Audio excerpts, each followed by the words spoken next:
Bienvenidos, queridos estudiantes de la Unidad Educativa Tenguel. Nos encontramos en la semana 37 de la agenda con adaptaciones curriculares. Les recuerdo que estamos en el proyecto número 8.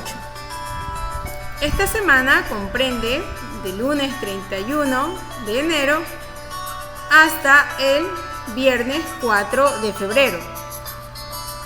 Iniciamos.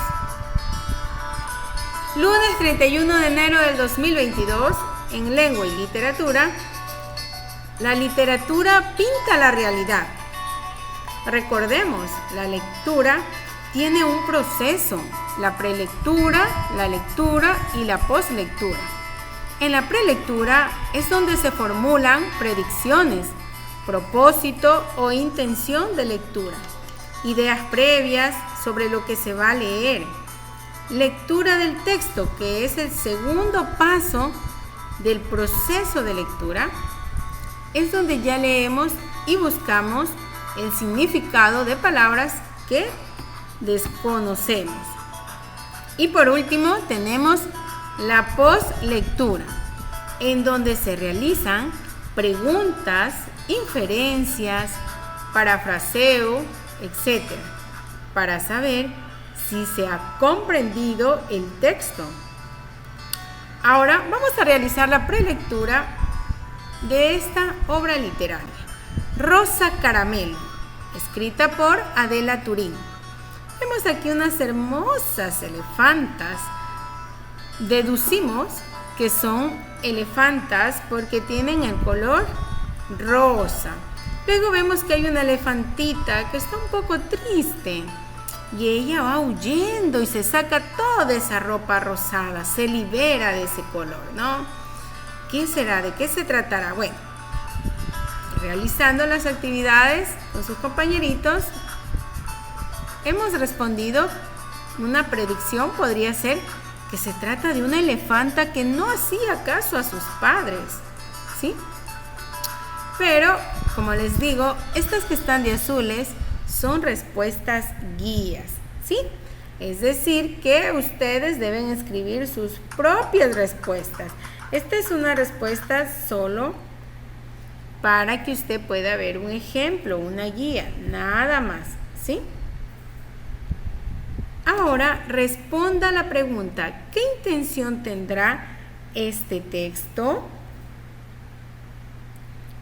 Bueno, usted puede escribir desde su punto de vista, ¿qué intención cree usted que tiene?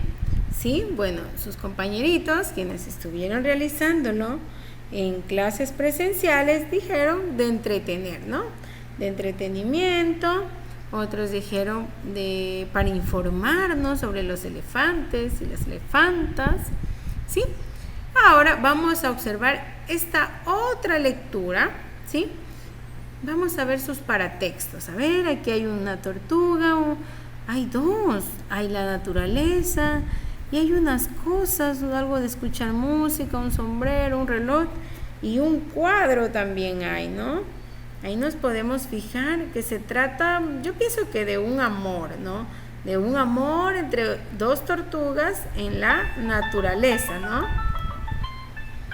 Sí, entonces vamos a escribir las predicciones. ¿De qué se trata? De unas tortugas en la naturaleza, o puede poner aquí de una historia de amor entre dos tortugas. ¿Ya?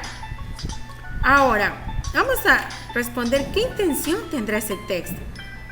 Pues puede ser convencernos sobre el valor de la naturaleza, ¿no? Y ahora vamos a dar lectura. Ahora sí vamos al segundo paso de la lectura. La lectura de Rosa Caramelo. Vamos a ver qué nos dice. Y para eso nos vamos al texto, a la página 124, 125. Ya lo tengo aquí yo. ¿Sí? Tenemos... Voy a leer, voy a bajar un poquito el volumen para que podamos... Ya, listo, concentrados. Había una vez en el país de los elefantes una manada en que las elefantas eran suaves como el terciopelo. Tenían los ojos grandes y brillantes y la piel de rosa caramelo, Todo esto se debía a que desde el mismo día de su nacimiento, las elefantas solo comían anémonas y peonías, y no era que les gustaran las flores. Las anémonas y todavía peor las peonías tienen un sabor malísimo, pero eso sí, dan una piel suave y rosada y unos ojos grandes y brillantes. Las anémonas y las peonías crecían en un jardincillo vallado. Las elefantitas vivían allí y se pasaban el día jugando entre ellas y comiendo flores. Pequeñas, decían sus papás, tenéis que comeros todas las peonías y no dejar ni una sola anémona, o no os haréis tan suaves y tan rosadas como vuestras mamás, ni tendréis los ojos tan grandes y brillantes, y cuando seáis mayores, ningún guapo elefante querrá casarse con vosotras. Para volverse más rosas, las elefantas llevaban zapatitos color de rosa, cuellos color de rosa y grandes lazos color de rosa en la punta del rabo. Desde su jardincito vallado, las elefantitas veían a sus hermanos y a sus primos, todos de un hermoso color gris, que jugaban por la sábana, comían hierba verde, se duchaban en el río, se revolcaban en el lodo y hacían siesta debajo de los árboles. Solo Margarita, entre todas las pequeñas elefantas, no se volvía ni un poquito rosa, por más anémonas y peonías que comiera. Esto ponía muy triste a mamá elefanta y hacía enfadar a papá elefante. Veamos, Margarita, le decían, ¿por qué sigues con ese horrible color gris que sienta tan mal a una elefantita? ¿Es que no te esfuerzas? ¿Es que eres una niña rebelde? Mucho cuidado, Margarita, porque si sigues así, no llegarás a ser nunca una hermosa elefanta. Y Margarita, cada vez más gris, mordisqueaba unas cuantas anémonas y tinas pocas peonías para que sus papás estuvieran contentos. Pasó el tiempo y Margarita no se volvió de color rosa. Su papá y su mamá perdieron poco a poco la esperanza de verla convertida en una elefanta guapa y suave, de ojos grandes y brillantes, y decidieron dejarla en paz. Y un buen día, Margarita, feliz, salió del jardincito vallado, se quitó los zapatitos, el cuello y el lazo, color de rosa, y se fue a jugar sobre la hierba alta, entre los árboles de frutos exquisitos y en los charcos de barro. Las otras elefantitas la miraban desde su jardín. El primer día aterradas, el segundo día con desaprobación, el tercer día perplejas y el cuarto día estaban muertas de envidia. Al quinto día, las elefantitas más valientes empezaron a salir una tras otra del vallado, y los zapatitos, los cuellos y los bonitos lazos rosas quedaron entre las peonías y las anémonas. Después de haber jugado en la hierba, de haber probado los riquísimos frutos y de haber dormido a la sombra de los grandes árboles, ni una sola elefantita quiso volver nunca jamás a llevar zapatitos, ni a comer peonías o anémonas, ni a vivir dentro de un jardín vallado. Y desde aquel entonces es muy difícil saber, viendo jugar a los pequeños elefantes de la manada, cuáles son elefantes y cuáles son elefantas. ¿Por qué se parecen tanto? Ahora que ya hemos leído el texto de Rosa Caramelo, escrito por Adela Turín, ¿sí? Vamos a responder las siguientes preguntas. Dice, léalo una y otra vez en caso de ser necesario. Recordemos que yo les voy leyendo, ¿sí? Para que ustedes sigan la lectura. Ahora es su turno. El estudiante deberá leerlo y enviar el audio al docente, ¿sí?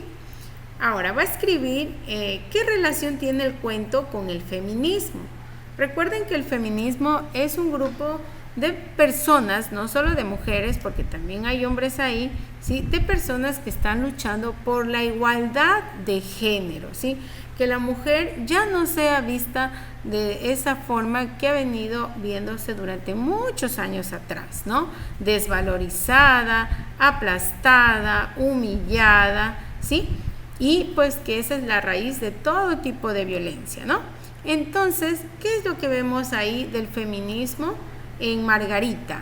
Bueno, la elefanta Margarita se rebela y decide ya no seguir los prototipos de color rosa y de buscar pareja, que era lo que sus papás le decían, ¿no? Que tenía pues que comer esas plantitas para ponerse de color rosa para que así pueda pues encontrar pareja, ¿no?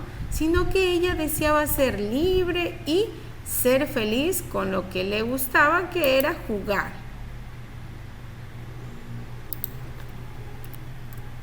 ¿Ya? ¿Qué estereotipos encuentra en ese cuento? Bueno, el primer estereotipo que encontramos es el color rosa, que está relacionado con la femineidad, es decir, con las mujeres, ¿no? Cuando dice el color rosa es como que fuera de las mujercitas nomás, ¿no? Y pues ese es un estereotipo porque vemos hombres que hoy en día utilizan hasta equipos de fútbol que utilizan el color rosado, fucsia, y por ello pues no se convierten en mujeres. Un color no define la identidad ni el género de alguien. Luego también otro estereotipo es que la meta de una mujer, dice aquí, ¿no? ¿Qué estereotipo se encuentra en ese cuento? El color rosa, y que la meta de una mujer es encontrar marido, ¿no?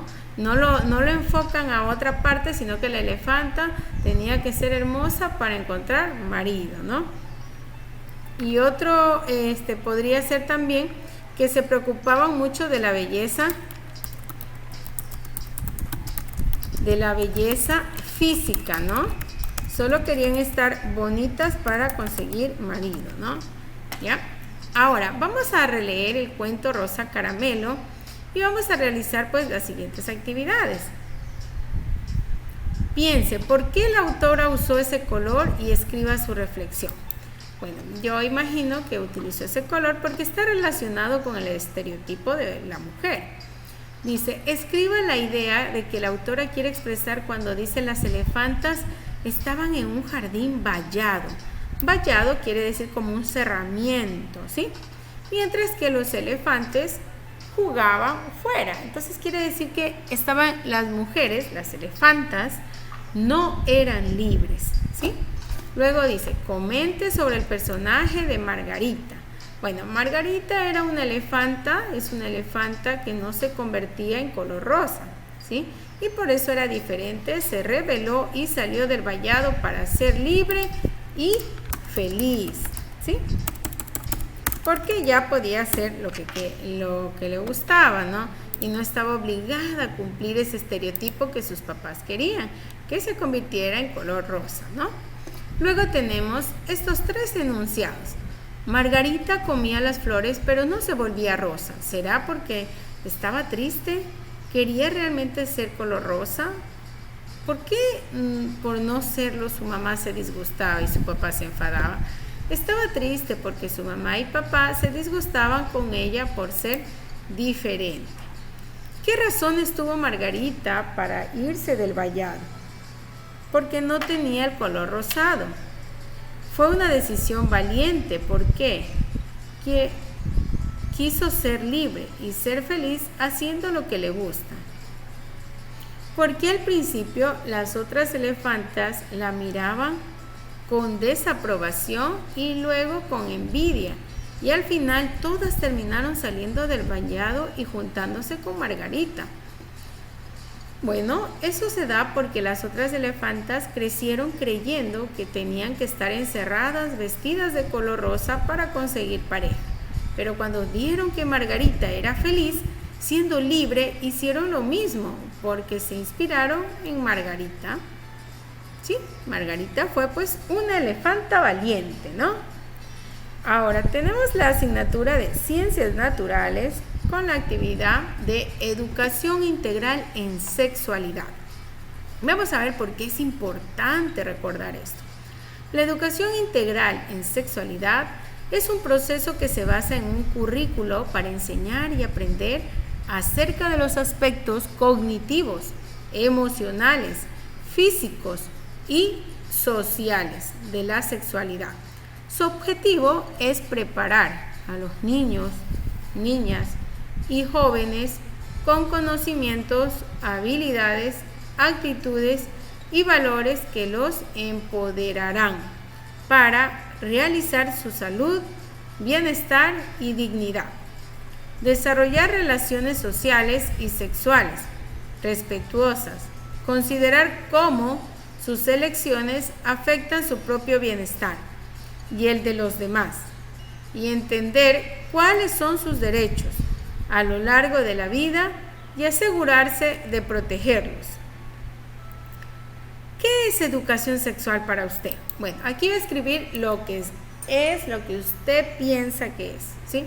Yo he puesto aquí pues lo que me han respondido sus compañeritos en clase, ¿sí?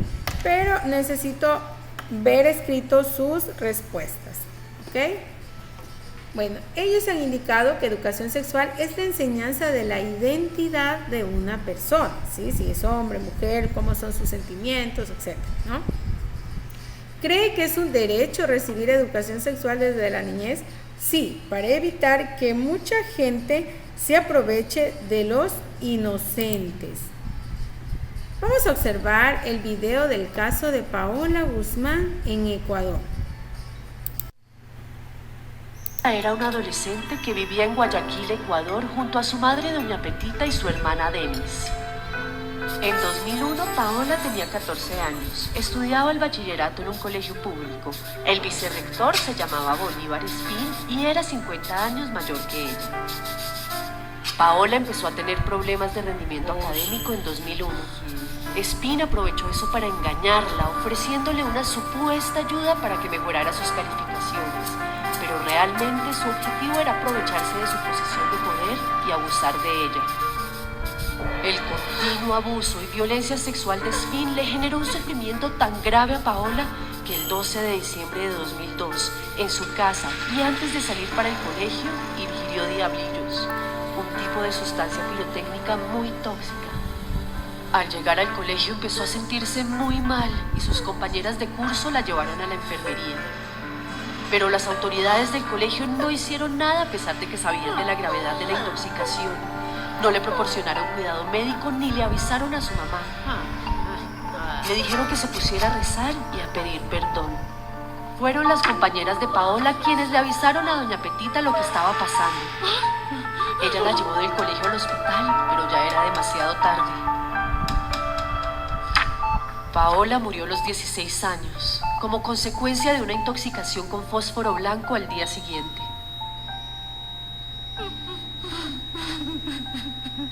Solo hasta entonces Doña Petita se enteró de que el causante real de la muerte de Paola era el vicerrector que la acosó y la violó durante 2 años. Doña Petita intentó buscar justicia en Ecuador, pero todo quedó en la impunidad. Cegados por estereotipos de género, el sistema de justicia, los medios y la comunidad educativa culparon a Paola por haber supuestamente seducido a Espín.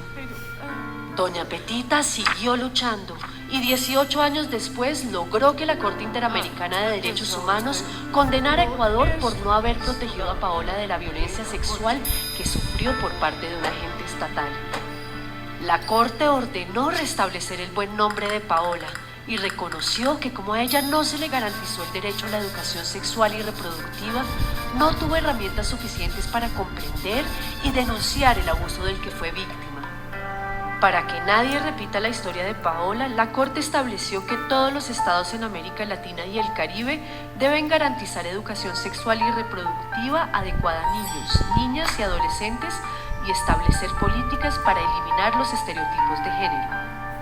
En diciembre de 2020, Ecuador reconoció su responsabilidad, le otorgó el título póstumo de bachiller a Paola y declaró el 14 de agosto como el Día Oficial de la Lucha contra la Violencia Sexual en las Aulas.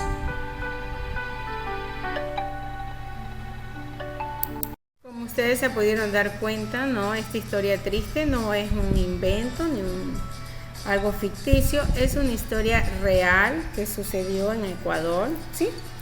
Y pues demasiado triste, pero nosotros como docentes lo que queremos es que se vuelvan a repetir esos tristes episodios, ¿no? Y por eso es importante pues impartir lo que es la sexualidad, ¿sí? En los estudiantes, ¿sí? No, eso no tiene nada que ver con la edad, de que sean pequeños o no, ¿no? Ahora que hemos observado el caso de Paola Guzmán en Ecuador, ¿sí? Yo creo que nos ha hecho reflexionar muchísimo sobre la importancia de hablar de estos temas con la niñez y adolescencia, ¿no? Ahora vamos a completar estas preguntas de comprensión lectora. En Ecuador, ¿es un derecho la educación sexual y reproductiva? Sí. ¿Desde qué año? Desde 2020, ¿no? Porque tuvieron que otros organismos demandar a nuestro país, ya que desafortunadamente pues no protegieron a Paola, ¿no? Si ustedes ven un poquito más el documental, dice que es porque la chica lo sedujo, ¿no? ¿Cómo se puede decir eso de una menor de edad y un señor que era mayor, ¿no? Entonces, imagínense un caso pues tan desagradable, ¿no? Imagínense. Inconcebible, ¿no? Que la justicia no haya favorecido a la niña y que luego pues hayan tenido que demandar a nuestro país para que puedan pues salir la justicia como debía ser a favor de Paola Guzmán, ¿no? Ahora vamos a reflexionar en qué nos ayudaría a recibir educación integral en sexualidad desde la niñez. ¿Por qué sería importante? A ver, de acuerdo al video que vimos, es para que las personas tengan amor propio y también así evitar ser víctimas fáciles de cualquier persona. Miren cómo le pasó a Paola, ¿no? Probablemente tuvo temor de hablar de ese tema con alguien y entonces fue importante que conozca educación sexual para que así pues sepa todos los aspectos que tienen que ver con eso y eviten ser víctimas de personas malas, ¿no? Ahora vamos a observar esta presentación sobre los aspectos que tienen que ver con educación integral en sexualidad.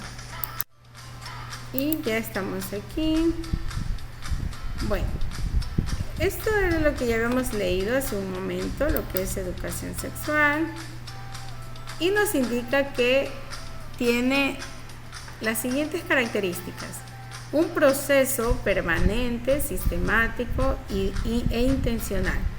Y tiene 3 objetivos: desarrollar valores y actitudes positivas en los niños, niñas y adolescentes. También tiene estimular prácticas sexuales responsables, es decir, que tan jovencitas no salgan embarazadas, ¿no? Y constructivas, es decir, que no se sientan afligidas o deprimidas, porque la depresión también tiene consecuencias nefastas, ¿no? Por situaciones difíciles que les haya tocado vivir, ¿no? Otro objetivo de educación integral en sexualidad es construir y recrear conocimientos, es decir, que conozcan todo lo que tiene que ver con esta disciplina.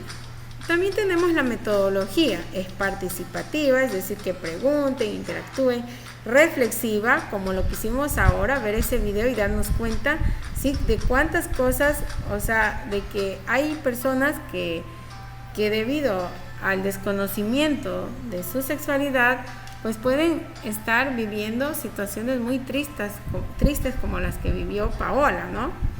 Y también otra metodología es problematizadora, ¿no? Buscar problemas para analizarlos.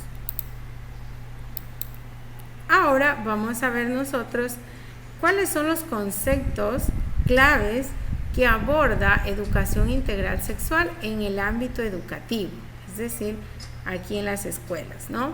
Tenemos las relaciones, es decir, que sexualidad no tiene que ver solo con el útero, el aparato reproductor de las mujeres, la menstruación, ni tampoco tiene que ver solo con los espermatozoides y la pubertad, no. También tiene que ver con las relaciones, cómo nos relacionamos con la familia, las relaciones de amistad, los amigos, amigas, de amor, relaciones románticas, también si somos tolerantes, si somos inclusivos o nosotros somos como le pasaba a Rosa Caramelo. ¿Qué pasaba con ella? ¿Qué pasaba? ¿La incluían? No, ¿solo por qué? Porque ella no se ponía de color rosa, ¿no? Entonces, miren, la sexualidad también tiene que ver con eso, ¿no? Con romper esos estereotipos. Respeto que la otra persona sea diferente. Compromiso a largo plazo y crianza, ¿sí? Hay que ser responsables y saber que un niño en el mundo necesita tiempo, ¿sí? Y que debo dedicar un tiempo a esa crianza, comprometerme con esa crianza, con el estudio, estar pendiente de mi hijo, de que se cumplan todos sus derechos, ¿no? El acceso a vivienda, acceso a educación, acceso a alimentación, a salud, ¿sí? Entonces, miren qué importante es el concepto de relaciones. Luego, tenemos el concepto de valores, derechos, cultura y sexualidad, ¿sí? Aquí tenemos, pues, valores y sexualidad, derechos humanos, qué derechos amparan a las personas, ¿sí? Y la sexualidad, cultura, ¿cuál es la cultura? ¿Sí? Que muchos piensan, como vimos a Margarita, ¿sí? Que, ay, no, tiene que crecer para hacerse de compromiso. Y entonces, si no se hace, ya la ven mal, ¿no? Entonces, imagínense, esas culturas, esos prejuicios ya hay que irlos rompiendo, porque eso también tiene que ver con la sexualidad, ¿sí? Vemos también el tercer concepto, cómo entender el género, ¿no? Ahí vemos construcción social de género, que si alguien bueno, ya no hay mucho, ¿no? Que si alguien un hombre se pone una camiseta de color rosado, ¡ay! Antes le veían mal, ¿no? ¿Por qué? Porque dicen que el color rosado es de chica, ¿no? Entonces miren cómo esos estereotipos, ¿sí? Hay que irlos rompiendo porque son construcciones sociales, que la gente cree eso, ¿no? Cree que porque alguien, ¿sí? Entonces esas cositas es importante, pues, en esta disciplina irlas abordando. La igualdad, ¿sí? La igualdad de género, todos tenemos oportunidades, ¿sí? No importa si es hombre o mujer. En los estereotipos y prejuicios de género, que los hombres son más fuertes, las mujeres son más débiles, ¿sí? Violencia de género, que se ven muchas cosas que, pues, hay mujeres asesinadas, maltratadas, matadas, ¿sí? Por esta situación que ellas, pues, desconocen de su valor hacia ellas mismas, ¿sí? No hay amor propio. Entonces todo esto tiene que ver la sexualidad, ¿no? Que ustedes vayan creciendo como personas, pues, que se conocen, se quieren a sí mismos y que no se van a sentir presionados como Rosa Caramelo para poder tomar decisiones en el futuro, ¿sí? Y todo esto tiene que ver con la sexualidad también, ¿sí? La violencia de la seguridad personal, ¿sí? El consentimiento a la privacidad e integridad física, uso seguro de tecnologías, información y comunicación. Recuerden que muchas veces en internet se suben fotos en un momento de alegría, yo qué sé, que a veces, pues, hay personas malas que las utilizan con otros fines, ¿no? Entonces eso también tiene que ver con violencia. Otro aspecto más que tiene que ver la sexualidad son las habilidades de la salud y el bienestar. Ahí entra lo que es la enfermedad de la bulimia, la anorexia, que cuando no se sienten bien consigo mismo empiezan a comer menos y todo, ¿no? Entonces, miren, si la sexualidad no tiene que ver solo con la parte biológica, el aparato reproductor, cómo funciona, no, tiene que ver también con nuestra identidad, con lo que somos, con nuestra personalidad, ¿sí? Con estar bien consigo mismos, tomar decisiones, comunicarnos. También tenemos el cuerpo y el desarrollo humano. Ahí recién, en este concepto clave 6, es donde se aborda el tema de anatomía y fisiología, la reproducción, la pubertad, que también ya lo hemos visto en el proyecto anterior, la imagen corporal, que lo vemos en educación cultural y artística, ¿sí? Cuando vemos lo que es el autoconocimiento, el yo, identidad, ¿sí? Y también tenemos en el concepto 7 la sexualidad y conducta sexual, es decir, las relaciones sexuales, ciclo de vida, conducta sexual y respuesta sexual, ¿sí? Y por último, pues tenemos la salud sexual y reproductiva, embarazo y prevención. Prevención porque como lo vimos en matemáticas, ¿sí? El día martes, pues no se puede tener una tasa alta de embarazos en adolescentes. Los adolescentes deben estudiar, ¿sí?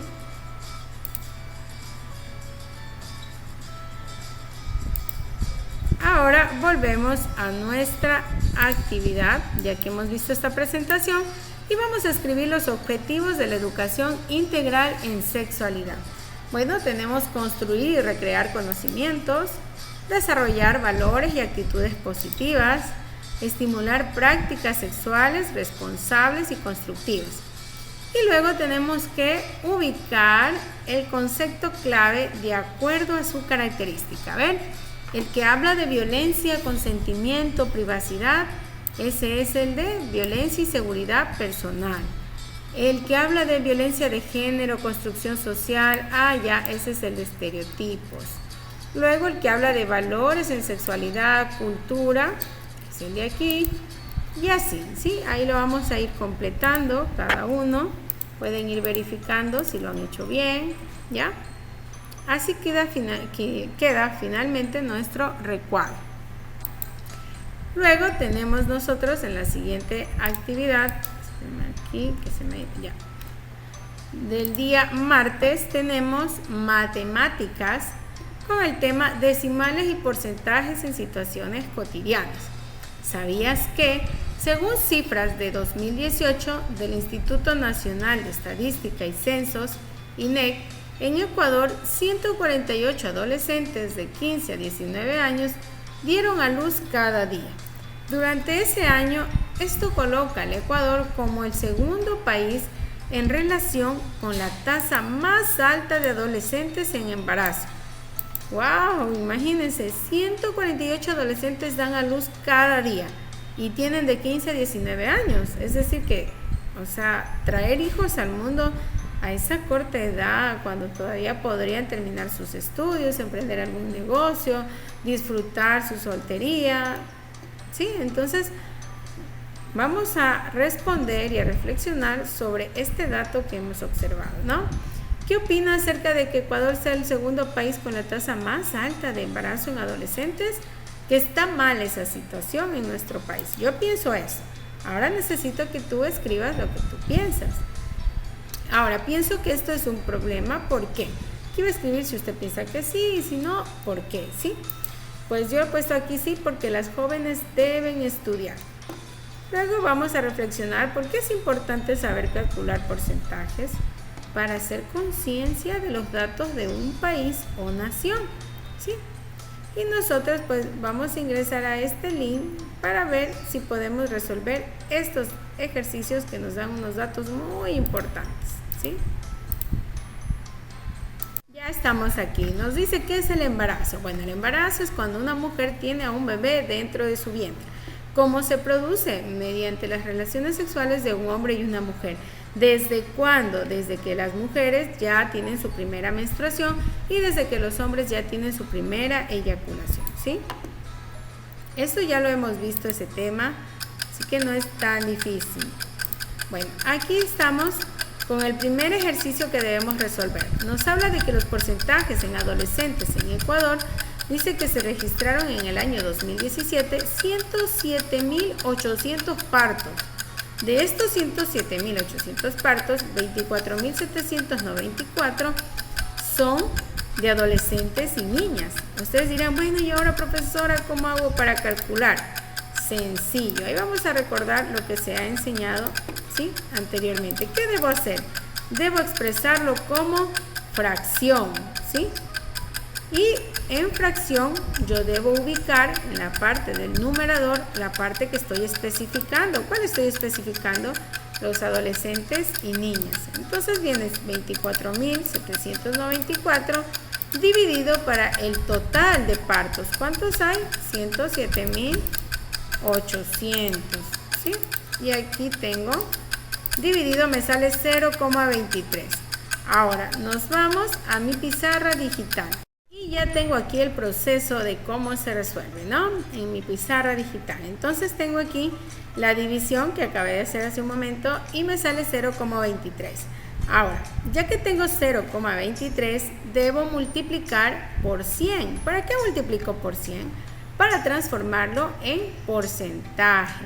Entonces, cuando multiplicamos por 100, hacemos esto súper sencillo, ¿sí? Como el 100 tiene dos ceros, si ven aquí, ¿ya? Entonces la coma tiene que recorrer dos espacios hacia la derecha, hacia su derecha, ¿sí? Entonces corre 1, 2 y pondría aquí la coma. Y como aquí ya no hay más nada, entonces de acá prácticamente desaparecería, ¿no? Y quedaría 23%. Entonces vamos a escoger esta opción a ver si es la correcta, y sí ha sido la correcta, ¿ya? Ahora vamos a ver, ahora nos habla de niñas de 10 a 14 años. ¡Wow! Dios santo, imagínese una niña de 10 años teniendo un bebé en sus manos. ¿Puede creer usted? Esa niña tendrá derecho primero o sea, claro que tiene derecho a tener su bebé, ¿no? Pero antes que eso, ¿qué tendrá derecho? A estudiar, ¿no? La niña tiene derecho a estudiar. Imagínese de 10 años un cuerpo tan pequeño teniendo un bebé, ¿no? No sabemos por qué situación se haya dado, ¿sí? Entonces, por eso es importante analizar estos datos, para que ustedes vean que calcular porcentajes nos ayuda a hacer conciencia, ¿sí? Vamos a ver, aquí es 1735 partos. Entonces voy a buscar aquí. Aquí está este ejercicio. Miren, ya lo hemos hecho, 1735 lo divido para el total de partos que hubieron en el 2017 y me sale 0,016. Este número decimal lo multiplico por 100 para hacerlo porcentaje y la coma recorre los dos espacios. Quedaría 1,6. Vamos a ver, 1,6 y estamos muy bien, ¿sí? Vamos con el siguiente ejercicio. Este está súper fácil. Nos dice, ¿cuál es el año en que hubo la mayor tasa especificada de nacidos vivos de madres adolescentes de 10 a 14 años? Y pues aquí nos indica el 2012 3,1 y el 2015 3,1. Si ustedes se dan cuenta, el resto dice 2,8, 2,1, 1,9. El valor numérico más alto es 3, ¿sí? Este es un número decimal porque tiene la coma, 3,1, ¿no? Entonces, este sería el resultado, 2012, 2015. Por último, tenemos este ejercicio de aquí, que cuando se observa una disminución es en el 2018, porque ya hubieron menos partos, hubo 293.139. Vamos a ver, está aquí, 293.139. Recuerden que en el denominador es el número que va debajo de la raya de la fracción, ¿sí? Va el número del total. Y en la parte superior de la fracción, que se llama numerador, va la parte que quiero especificar, ¿sí? Y ahora voy a sacar el porcentaje, divido 2.089 para 293.139 y me sale este valor. Ahora lo multiplico por 100 y entonces tiene que recorrer, ¿cuántos espacios la coma? 2. Quedaría aquí. Entonces queda 0,7%. Vamos a ver. Muy bien, 0,71, porque no le copié todos los decimales, pero igual es 0,70. Y aquí tenemos que en Ecuador hubieron 293.139 nacidos, de los cuales 2.000 son de 10 a 14 años y de 15 a 19 años 53.940. Y vamos a ver, la pregunta nos dice, ¿cuál es el porcentaje de nacidos vivos de adolescentes en 2018, incluidos los partos de niñas de 10 a 14 años? ¿Sí? Y entonces nos vamos aquí. Tenemos que sumar, aquí tenemos que sumar porque dice de niñas de 10 a 14 años. Entonces quiere decir que, a ver, ¿cuál es el porcentaje incluido los partos? Incluidos. ¿Cuál es el porcentaje de nacidos vivos en 2018, incluidos los de partos de niñas de 10 a 14 años? El número total de nacidos vivos de adolescentes, entonces tengo que aquí sumar. Aquí me sale 2.089 más 53.940, me sale 56.000. Vamos a ver si lo tengo por aquí.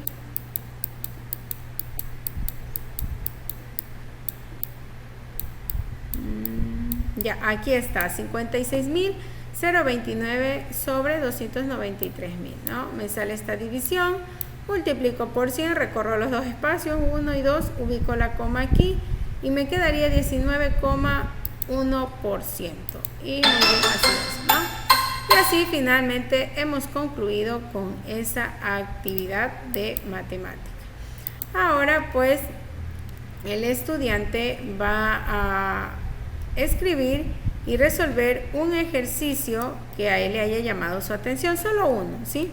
En este caso yo hice este de aquí, escribí los datos, la pregunta, las opciones de respuesta y aquí está pues el procedimiento, ¿no? Se expresa en fracción, se lo divide, pasa a ser un número decimal y luego se lo multiplica para que pase a ser un porcentaje, ¿sí? Recordemos pues que un porcentaje es una forma de expresar un número como una fracción de 100. Se representa utilizando el signo, el que está aquí, que es de porcentaje, y se debe escribir inmediatamente después del número al que se refiere, sin dejar espacios de separación, ¿sí? El número decimal, como ya lo hemos visto, es el que tiene una coma, la parte entera y la parte decimal. Y las fracciones que tienen el numerador, que es el que va en la parte superior, el denominador, que va en la parte inferior. El numerador es el que me dice las partes que necesito, las que quiero especificar, las que quiero comprar. Supongamos que digo, deme un octavo de pollo. Quiere decir que al pollo lo van a dividir en 8 partes y me van a dar solo una partecita, ¿sí? Así como hemos visto, este círculo está dividido en 8 partes porque el denominador me indica el total, en cuánto está dividido el total. Y el numerador me indica las partes que quiero especificar. ¿Cuántas quiero especificar aquí? 3 octavos. ¿Ya?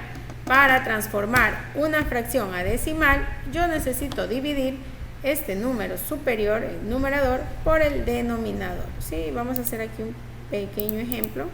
3 dividido para 8 igual. ¿Sí ven? Ya lo transformé esta fracción en decimal. ¿Sí?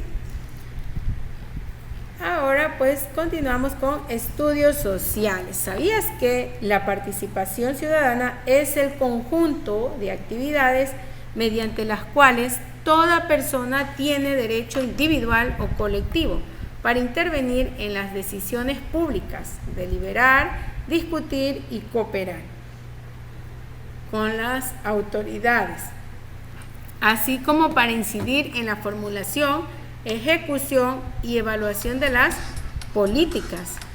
Vamos a ver los tipos de participación ciudadana. Bueno, tenemos 3: social, política, participación comunitaria y ciudadana. En la social nos indica que es la intervención de los ciudadanos en la toma de decisiones respecto al manejo de recursos, acciones que tienen un impacto en el desarrollo de sus comunidades. En este sentido, la participación social se concibe como un legítimo derecho de los ciudadanos, más que como una concesión de las instituciones. Mientras que en la participación política nos dice que es un elemento esencial de los sistemas democráticos. Se refiere a toda actividad de los ciudadanos y ciudadanas que está dirigida a intervenir en la designación de los gobernantes y o a influir en los mismos con respecto a una política europea, autonómica, local, de barrio, etc. Y por último tenemos la participación comunitaria y ciudadana. Esta se desarrolla como un proceso a través del cual los ciudadanos y ciudadanas se organizan para defender sus intereses, para buscar soluciones a sus necesidades, siendo ellos mismos los protagonistas. Es un concepto que habla de relaciones, de compartir. La participación ciudadana, como se ha venido diciendo, se refiere a tomar parte de manera individual o colectiva en decisiones sociales y políticas en un territorio concreto. Pues luego de esto el estudiante deberá completar un mapa conceptual, ¿sí? El siguiente mapa conceptual, que ya lo he realizado aquí, ¿sí? Porque solo tenemos 3 tipos de participación ciudadana, que son los que el estudiante deberá pues completar. Déjenme ubicar acá, es este el mapa conceptual.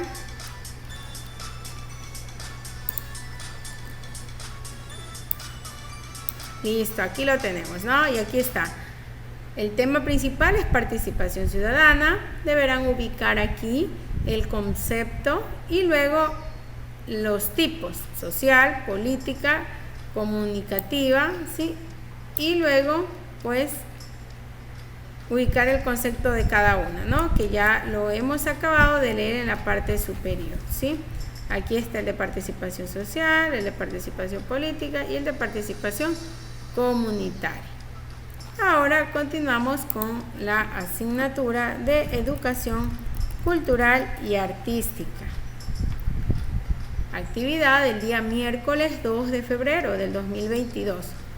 ¿Sabías que el rostro es una parte muy importante del cuerpo, donde refleja expresiones y emociones de las personas? Esto se debe a que tenemos músculos.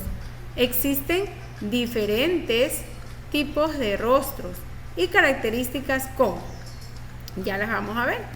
Primero vamos a completar esta nube de palabras con lo que conocemos sobre los rostros. Bueno, conocemos que son alargados, que los rostros son nuestra presentación, también los conocen como faz, la faz de tu cara, dicen, ¿no? Algunos tienen huequitos en los cachetes, otros son gorditos, otros también le conocen como el nombre de cara, ¿sí? Vamos a reflexionar. ¿Por qué es importante conocer nuestro rostro? Porque nos permite buscar el corte de cabello, peinado o maquillaje más adecuado. También nos permite expresarnos mejor, ¿sí? Porque el rostro es nuestra carta de presentación, ¿sí?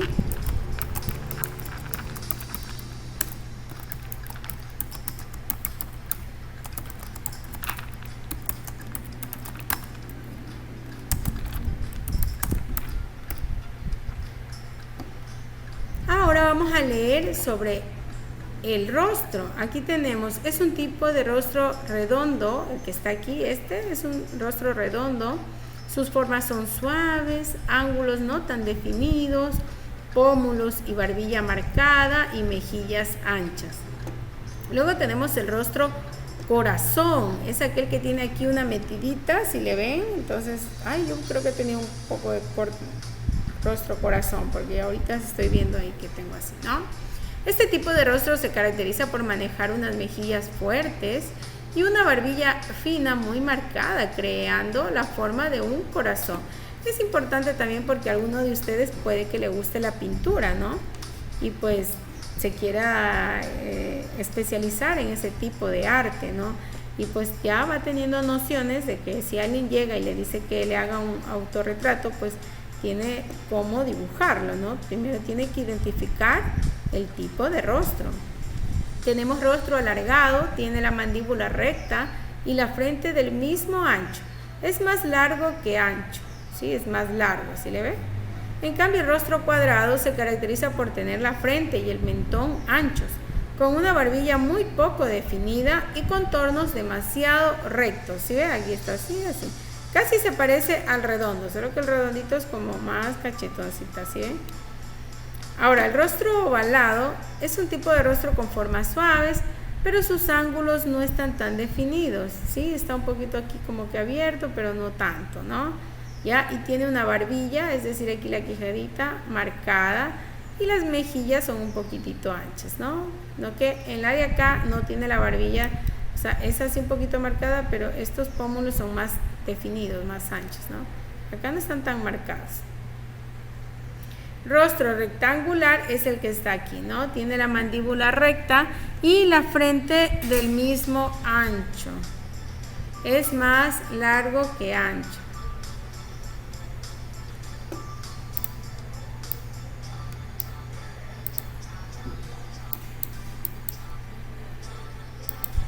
Complete los siguientes tipos de rostro. No, bueno, aquí ya lo hemos visto. Este que está aquí es el rostro corazón.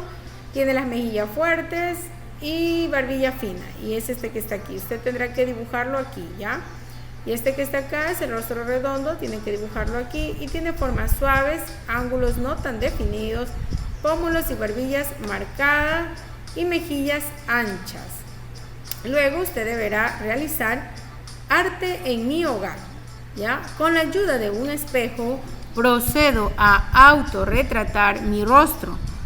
Va a describir el tipo de rostro que tiene. Va a describir qué rostro es. Si es redondo, si es tipo corazón, ovalado, alargado, cuadrado, ¿sí? Va a reconocerse con la ayuda de un espejo. Va a escribir esas características, ¿ya? Si su rostro es redondo, va a tener estas características. Si es corazón, va a tener estas. Si es rectangular, va a tener este, ¿sí? ¿Ya? Ahí tienen las definiciones para que se puedan ayudar. Y por último lo va a dibujar. Va a dibujar su rostro. Ahora continuamos con lengua y literatura. Recuerde que las personas hablan, escuchan, leen y escriben con una intención comunicativa. Es decir, con un objetivo o propósito. Nadie habla por hablar, ni escribe por escribir. Siempre se lo hace por algo. El tema de esta clase es intención comunicativa. Vamos a observar el siguiente cartel. Vemos a un hombre que está cubriéndose y a una mujer que tiene una servilleta o algo, un pañuelo parece de papel, en su nariz. ¿Y qué dice esta imagen? A ver, dice, cúbrete al toser o estornudar, con papel desechable o con el antebrazo, ¿no? Entonces, ¿para qué fue hecho? Bueno, pensamos aquí que ha sido hecho para convencer a las personas de cubrirse al toser. ¿A quién está dirigido? A todas las personas, ¿no? Sobre todo aquellas pues que están con algún resfriado, ¿no?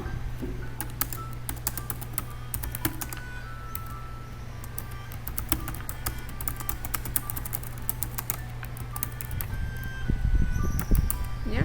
En especial aquellas que se encuentran resfriadas. Ay, déjenme aquí. Ya, listo, ahí está. ¿Por qué es importante comunicarnos con una intención? Para decir el mensaje de forma correcta. ¿Ya? Vamos a analizar esta frase. El cerebro debe conectarse con la lengua antes de hablar.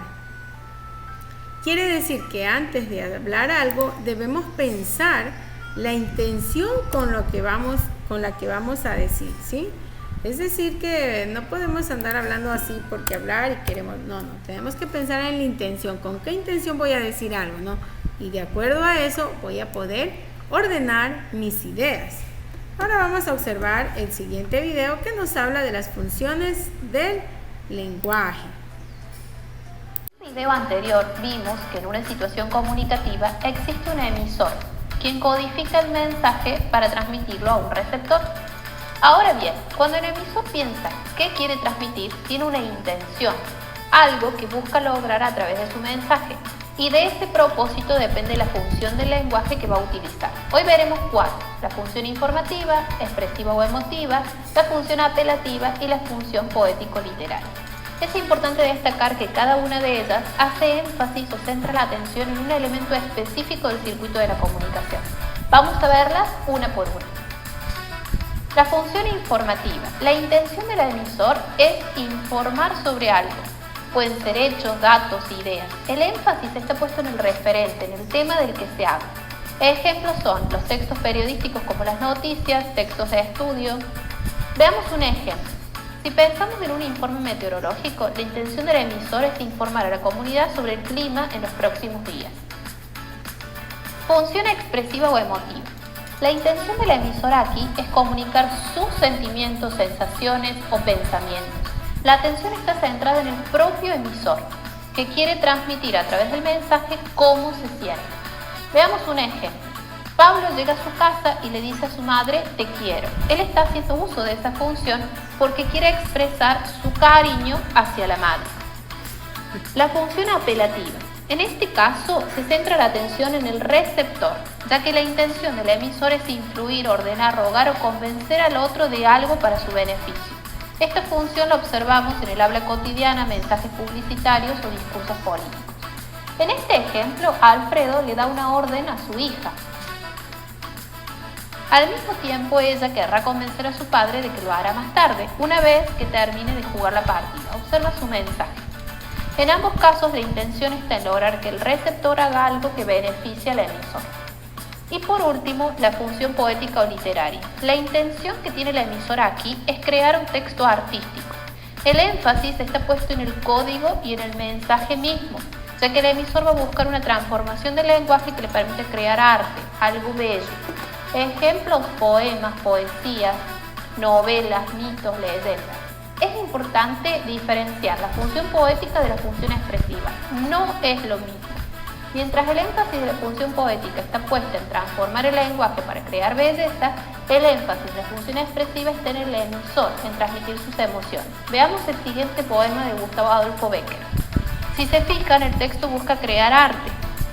Juega con las palabras, con el código para crear algo bello y arte. Hasta aquí con la clase de hoy. Muchas gracias por observar el video y espero que les haya sido de utilidad. Ya, nosotros vimos aquí, listo, si nos damos cuenta, nosotros cuando estábamos haciendo esta actividad de aquí, que decía cúbrete antes de toser, ¿sí? ¿Cuál era la intención? La intención es de convencer, de influir en que la otra persona cuando tosa, ¿sí? Ordenar, rogar o convencer a los... Convencer, influir en su comportamiento, ¿no? O ordenar también podría ser, ¿no? O rogar que por favor se cubra. Sabemos que estamos en un tiempo de pandemia, que hay un virus, que tiene muchas variantes y que tenemos ya que cuidarnos porque tenemos que aprender a vivir ya con esta situación, ¿no? Esto no se va a ir de la noche a la mañana, ¿no? Entonces, lo que tenemos que hacer ahora, pues, es cuidarnos, ¿sí? Y pues, ahora vamos a continuar la actividad, ya que hemos descubierto, pues, que sí estábamos en lo correcto, ¿no? ¿Qué intención tiene? Pues, convencer a las personas de cubrirse. Por tanto, su intención comunicativa es apelativa, ¿sí? Tiene la función de lenguaje apelativa, ¿sí? Porque está tratando de convencer, rogar, influir sobre el comportamiento. Ahora que ya hemos visto ese video sobre las funciones del lenguaje, vamos a ver nuestro producto del proyecto. El producto es que van a crear una tarjeta hexagonal acerca de las medidas de bioseguridad y la regalarán a una persona que de forma discreta hayan observado que no está cumpliendo con dichos protocolos. ¿Ya? Ahora va a ser el estudiante la primera parte, ¿sí? Va a escribir 14 frases, todavía no va a hacer la tarjeta hexagonal, esa vamos a hacer poco a poco. Primero va a escribir 14 frases motivadoras sobre las medidas de bioseguridad. ¿Sí? No olvide antes de escribir, piense en la intención que tiene, ¿sí? ¿Cuál es el propósito que quiere lograr con esas frases? ¿Sí? Que la persona cambie, que la persona haga caso, que se ponga la mascarilla, yo qué sé, ¿ya?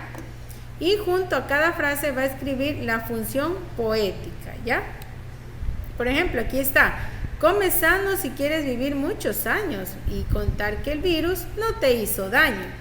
Entonces aquí tenemos, es verdad que me está hablando, está como convincente, pero más que ello, aquí está con una rima, ¿no? Tenemos la rima asonante, por tanto la función del lenguaje aquí es poética, ¿sí? Ahora sí, damos inicio el día jueves 3 de febrero del 2022 con la actividad de desarrollo humano integral, ¿sí? Aquí tenemos como tema alternativas de solución, pensamiento crítico. Cuando alguien te diga que algo no se puede hacer, recuerda que está hablando de sus limitaciones y no de las tuyas. La actividad que hay que hacer aquí es, o se denomina PES, ¿sí? Por eso está aquí un pececito. El objetivo es crear habilidades de pensamiento lógico y crítico, ¿sí? Estrategias colaborativas mediante un juego divertido, lúdico, para resolver problemas de razonamiento. ¿Qué es lo que vamos a necesitar? Una caja de fósforo. Desarrollo, van a seguir los siguientes pasos. Va a formar 2 o 3 equipos de 3 integrantes. Cada grupo tendrá que resolver un problema lógico con los fósforos, ¿sí? Cada equipo tiene 5 minutitos de consignas, se les va a dar para que puedan hacerlo. Pues solo pueden mover 3 palitos de fósforo para que el pececito ya no esté nadando en sentido de derecha, sino que nade al sentido contrario, es decir, a la izquierda, ¿sí? Para acá tiene que nadar el pescadito, ¿ya? Entonces, si no lo logran en esos 5 minutitos, ¿sí? Mover esos 3 palitos y lograr que el pececito nade para acá, pues no hay problema, ¿sí? Se les va a dar 3 minutos más para que lo puedan lograr. Ahora, luego de eso, si no lo hizo, no hay problema. Este ejercicio es para que puedan reflexionar, ¿sí? Va a escribir estas preguntas en su portafolio y va a responder de acuerdo de lo que pasó en su equipo que estuvo haciendo esta actividad. Por ejemplo, ¿pudo hacer que el pez nade en otro sentido? Si pudo hacerlo, escribe sí. Si no pudo hacerlo, pone no. ¿Qué dificultades tuvieron? Puede ser comunicarnos, nadie quería hablar o todos querían hablar al mismo tiempo, desorganización, ¿ya? ¿Cuál fue la estrategia que utilizaron? Puede ser la estrategia de calmarse, se calmaron todos primero, es una estrategia también, porque si no estamos calmados, no podemos, todos nos desesperamos y las ideas pues no se ordenan, ¿no? También puede ser otra estrategia organizarnos por turnos para mover los palitos. Otra estrategia puede ser memorizar los puestos de los palitos, ¿sí? Que se memorizaba dónde quedaba para luego cambiarlo y según eso, ¿no? Respetar el turno de habla, es decir, a ver, vamos a respetar, hablas tú, luego tú, ¿no? Entonces, muchas estrategias pudieron haber existido y yo necesito que las escriba aquí. ¿Quién decidió hacer eso? Su mamá, su hermano, su papá, su abuelita, abuelito, ¿sí? ¿Quién decidió hacer esa estrategia? Luego, ¿cómo influyó el plazo de los 3 minutos? ¿Se sintieron contentos? ¿Se sintieron preocupados? ¿Sí? Cuando existe un problema, ¿existe una sola solución? No, ¿ya?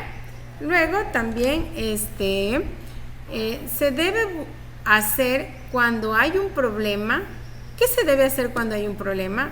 Buscar otras soluciones. Eso es lo que se debe hacer, ¿sí? Y por último va a escribir la lección de vida que aprendió mediante la actividad del pez, ¿sí? Yo he puesto aquí una que he aprendido, pero ustedes pudieron aprender muchísimas. Por ejemplo, respetar, para resolver un problema tenemos que comunicarnos mejor, organizarnos mejor, ¿sí? Ya queda en su criterio, ¿sí? Yo he puesto aquí una nada más de ejemplo, que un problema tiene varias soluciones y que debemos organizarnos y pensar en otras alternativas, es decir, siempre organizarnos. Si estamos desorganizados, no se va a poder hacer nada, ¿sí? Luego tenemos el valor de la semana. ¿Cuál es el valor de la semana? La sabiduría, ¿sí? Y en la sabiduría pues deberán completar esta rutina de pensamiento con 3 ideas que ustedes tengan sobre la sabiduría y 2 preguntitas, ¿sí? Yo he puesto aquí a manera de guía pues la sabiduría con inteligencia, experiencia, justicia, ¿no? Y 2 preguntas, cómo adquirirla, cómo practicarla, pero nos vamos a ayudar con un video, ¿sí? Vamos a ver aquí, ay, no lo encuentro. ¿Y qué es la sabiduría? Sabiduría es conocer, capacidad para ganar y perder, disfrutar y compartir. ¿De verdad? Junto a mis amiguitos yo saber vivir. Ya me lo sé. Sabiduría es conocer, Sí. capacidad para ganar y perder. Muy bien. Disfrutar y compartir. Exactamente. Junto a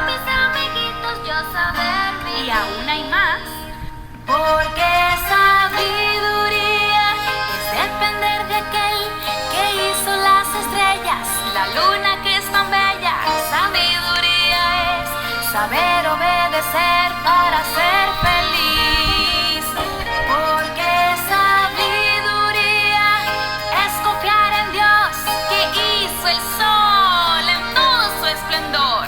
Sabiduría es creer en su palabra y vivir mejor. La sabiduría nos está llamando para hacer siempre lo que es bueno y correcto. Cantemos todos. Porque sabiduría es depender de aquel que hizo las estrellas, la luna que es tan bella. Sabiduría es saber obedecer para ser feliz. Porque sabiduría es confiar en Dios que hizo el sol en todo su esplendor. Sabiduría es creer en su palabra y vivir mejor. Oh, sabiduría es creer en su palabra y vivir mejor.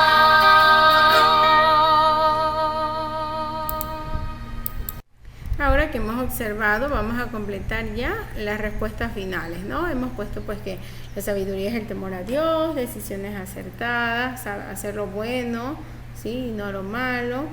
Aquí van a escribir 2 preguntas, ustedes también, sobre la sabiduría. Y aquí me va a responder, ¿actúa con sabiduría usted? ¿Cuándo? Entonces, si usted cree que ha actuado con sabiduría en algún momento de su vida, usted va a poner sí y me va a decir cuándo. Cuando, yo qué sé, alguien se había robado algo y yo cogí y se lo devolví, yo qué sé, ¿no?